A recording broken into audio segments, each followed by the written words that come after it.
ఫలితాలన్నీ ఇంకా దాదాపుగా కొలిక్కొస్తా ఉన్నట్టున్నాయి.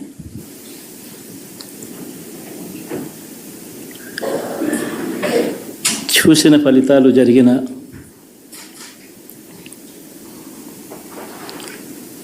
పరిస్థితులు చూస్తే నిజంగా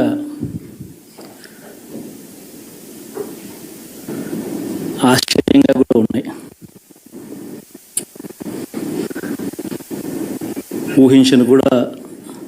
ఊహించలేదు ఇలా జరుగుతుందని, ఇలా వస్తాయని కూడా. బట్ ఎస్,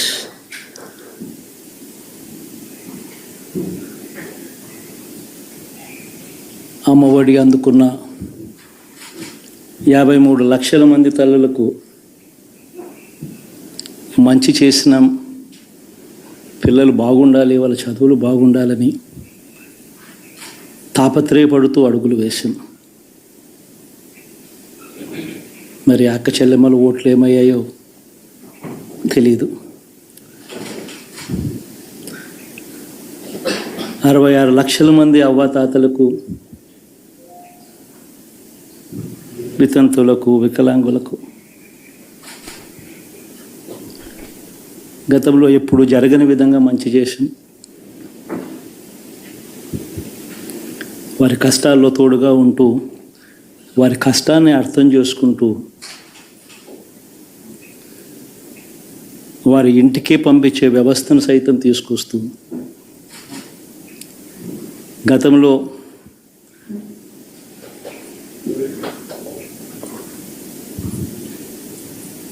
మా ప్రభుత్వం అధికారంలోకి రాకమునుపు ఇస్తా ఉన్న చాలని పెన్షన్ నుంచి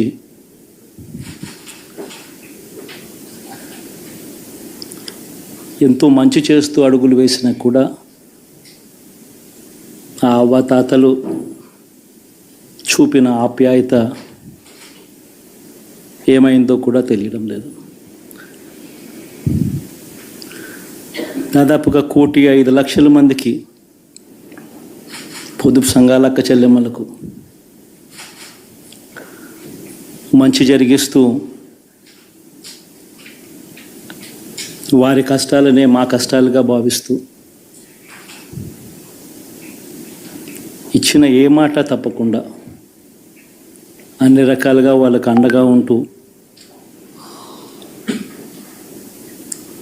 ఆసరాతో తోడుగా ఉన్నాం, 0 వడ్డీతో సైతం అండగా ఉన్నాం, చేయూత సైతం తోడుగా ఉంటూ నిలిచాం. మరి ఆ 1,05,00,000 మంది అక్క చెల్లెమ్మల ప్రేమాభిమానాలు ఏమయ్యాయో తెలియవు. 26 లక్షల మంది చేయూతను అందుకుంటున్న అక్క చెల్లెమ్మలు, వారి ఆప్యాయత ఏమైందో తెలీదు.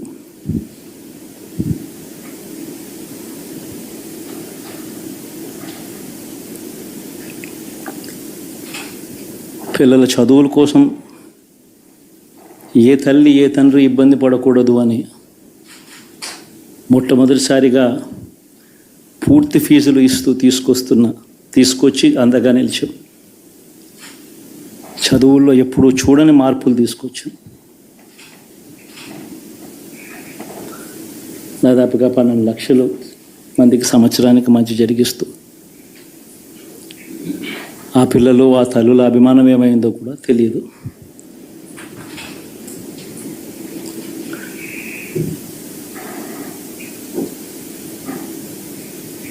దాదాపుగా 54 లక్షల మంది రైతన్నలకు గతంలో ఎప్పుడూ చూడని విధంగా, జరగని విధంగా పెట్టుబడికి సహాయంగా అందించే కార్యక్రమం మొట్టమొదటిగా జరిగింది మన ప్రభుత్వం వచ్చాకే.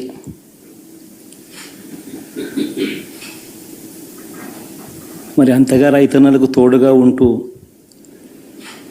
రైతన్నలకు రైతు భరోసా ఇవ్వడం కానీ, సమయానికే వారికి ఇన్పుట్ సబ్సిడీ ఎప్పుడు జరగని విధంగా సీజన్ ముగిసేలోగానే ఇచ్చే కార్యక్రమం కానీ, ఉచిత ఇన్సూరెన్స్ కానీ, పగటిపూట 9 గంటలు ఇచ్చే కార్యక్రమం కానీ, ఉచిత విద్యుత్ ఇచ్చే కార్యక్రమం కానీ, మరి 1/2 కోటి మంది రైతన్నల ప్రేమ ఏమైందో తెలియదు.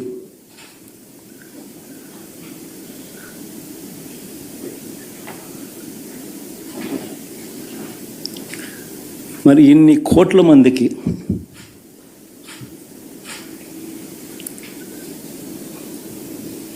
పేదవాడికి తోడుగా ఉంటూ ఆటో డ్రైవర్లు నడుపుకుంటా ఉన్న వాళ్ళు ఆటోలు తోలుకుంటూ టాక్సీలు తోలుకుంటూ ఇబ్బంది పడకూడదని వారికి అండగా ఉంటూ వాహనమిత్ర, నేతన్నలకు అండగా ఉంటూ నేతన్న నేస్తం, మత్స్యకారులకు తోడుగా ఉంటూ మత్స్యకార భరోసా, ఫుట్పాత్ మీద చిన్న చిన్న ఇడ్లీ షాపులు పెట్టుకొని నడుపుకుంటూ, చిన్న చిన్న బంకులు పెట్టుకొని నడుపుకుంటూ, చిన్న చిన్న వ్యాపారాలు చేసుకుంటా ఉన్న వీళ్లకు, నా అక్క చెల్లెమ్మలకు, నా అన్నదమ్మలకు మంచి జరగాలని ఆరాటపడుతూ వాళ్ళకు ఒక తోడు,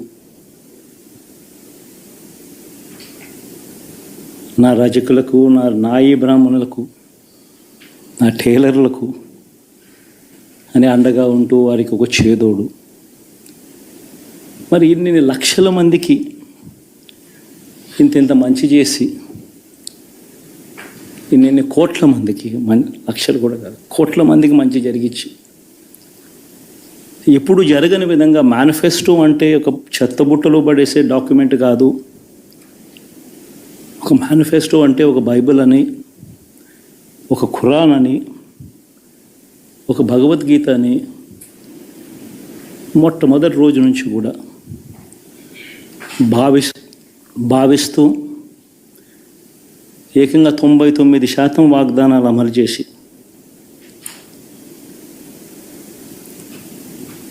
అంతే చిత్తశుద్ధితో ఆ మేనిఫెస్టోను కూడా అక్క చెల్లెమ్మల ఇంట్లోకి తీసుకొని వెళ్ళి చూపించి మీరే టిక్కు పెట్టండి అనే నిబద్ధత గల ప్రభుత్వంగా పనిచేసాం. ఇప్పుడు జరగని విధంగా పిల్లల చదువులు, పేదరికం పోవాలి అని అంటే పిల్లల చదువులకు క్వాలిటీ ఎడ్యుకేషన్ అవసరం అని మొట్టమొదటిసారిగా ఇంగ్లీష్ మీడియంను వ్యతిరేకిస్తున్న వాళ్ళందరూ పెత్తందారులతో యుద్ధం చేసి సైతం పిల్లలకి ఇంగ్లీష్ మీడియం తీసుకొని రావడమే కాకుండా టోఫుల్, ఐబీ లాంటి కళలు కూడా కలం. ఆ పేద పిల్లలకు అండగా నిలబడాలని, తోడుగా ఉండాలని, వారి చరిత్రలు మార్చాలని, ఎప్పుడు చూడని విధంగా గ్రామ స్థాయిలోనే సచివాలయ వ్యవస్థ, వాలంటీర్ల వ్యవస్థ తీసుకొచ్చి ప్రతి ఇంటికి సేవను అందించే కార్యక్రమం చేశాం. వివక్ష లేకుండా, కరప్షన్ లేకుండా దాదాపుగా 2,70,000 కోట్ల రూపాయల పైచిలకు ఇంటి వద్దకి అందించగలిగాం.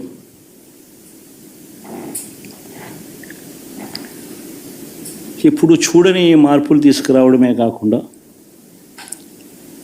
ఒక చదువుల రంగం అయితేనేమి, ఒక విద్యారంగం, ఒక వ్యవసాయ రంగం అయితేనేమి, ఒక వైద్య రంగం అయితేనేమి, ఏ పేదవాడు ఎప్పుడూ ఇబ్బంది పడకూడదు అని ఎప్పుడు ఊహించని విధంగా మార్పులు తీసుకొస్తూ పేదవాడికి అండగా నిలబడగలిగాం. విమెన్ ఎంపవర్మెంట్ అంటే ఇది, మహిళా సాధికారత ఇది అంటే ఇది అని ప్రపంచానికి చాటి చెప్పగలిగాం.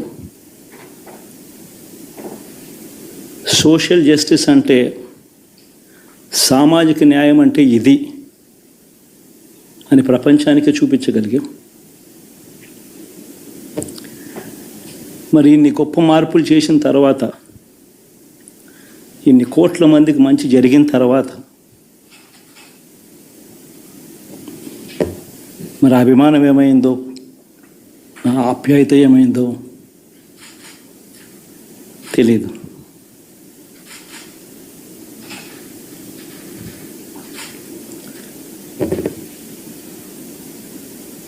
ఎవరో మోసం చేశారు, ఎవరో అన్యాయం చేశారు అని చెప్పి అనొచ్చు, కానీ ఆధారాలు లేవు.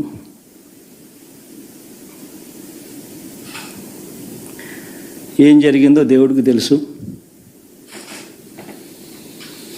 పెద్ద నేనైతే చేయగలిగింది ఏమీ లేదు. ప్రజల తీర్పు తీసుకుంటాం, కానీ మంచి చేయడానికి మాత్రం ప్రజలకు తోడుగా ఖచ్చితంగా ఉంటాం. వాయిస్ ఆఫ్ ది వాయిస్లెస్ కింద ఈ పార్టీ తాను చేయాల్సిన పని తప్పకుండా చేస్తుంది. పేదవాడికి అండగా ఉండే కార్యక్రమంలో ఎప్పుడూ కూడా పేదవాడికి తోడుగా ఉంటూ గలం విప్పుతుంది, పేదవాడికి అండగా నిలుస్తుంది.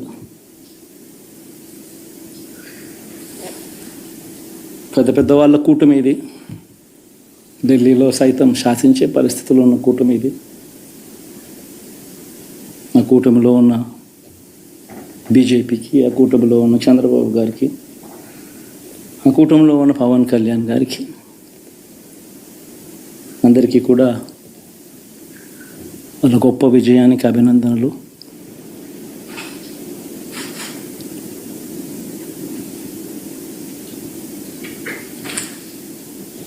ఓడిపోయినా కూడా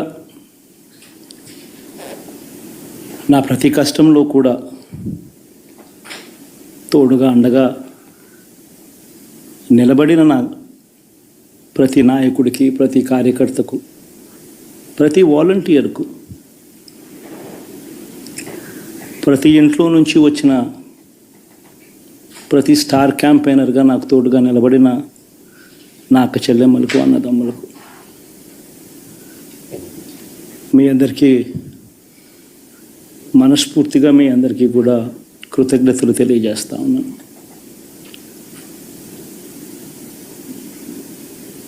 ఏం జరిగిందో తెలియదు, కానీ ఏమి చేసినా, ఎంత చేసినా ఇంకా 40% ఓటు బ్యాంకు మాత్రం తగ్గించలేకపోయారు. ఖచ్చితంగా మళ్ళీ ఇక్కడి నుంచి లేస్తాం.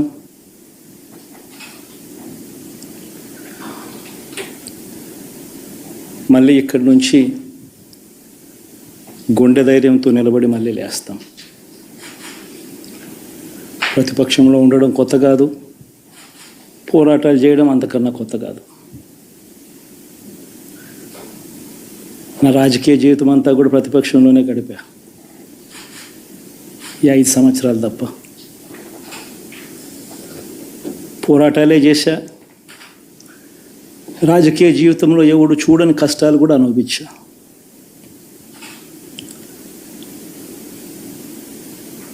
ఇప్పుడు అంతకన్నా కష్టాలు ఏదైనా పెట్టినా కూడా సిద్ధంగా ఉన్నాం, సిద్ధంగా ఎదుర్కొంటాం. ఆల్ ది వెరీ బెస్ట్ గవర్నమెంట్లోకి వచ్చిన వాళ్ళకు. Thank you.